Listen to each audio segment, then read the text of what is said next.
x વત્તા 2 આખાનો ઘન બરાબર x નો ઘન માઇનસ 4. તો સિમ્પલી આમાં નિત્યસમ કયું વાપરવાનું છે? a વત્તા b આખાનો ઘન બરાબર a નો ઘન વત્તા b નો ઘન વત્તા 3a² b વત્તા 3ab સ્ક્વેર. આ નિત્યસમ વાપરવાનું છે. તો આમાં શું કરવાનું? x નો ઘન પહેલાં શું થશે? x નો ઘન વત્તા 2 નો ઘન સિમ્પલી 3a² b. તો a કયો છે? x. તો x નો વર્ગ ને અહીં આગળ આવશે 2 વત્તા 3ab². 3ab². તો a કયો છે?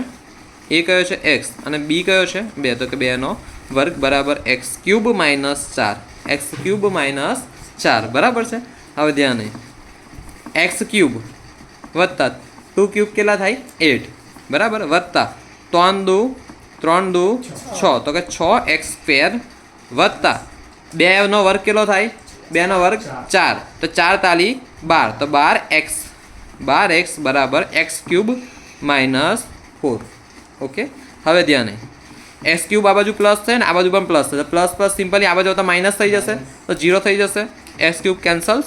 સો વી ગોટ હિયર અહીં આગળ 6x નો વર્ગ છે વત્તા 12x વત્તા 8 × 8. હવે આ માઇનસ છે, આ બાજુ આવતા શું થાય? પ્લસ. આ બાજુ આવતા શું થાય? પ્લસ. તો વત્તા 4 બરાબર કેટલા આવશે? 0. માટે 6x નો વર્ગ વત્તા 12x વત્તા 8 ને 4 12 બરાબર 0.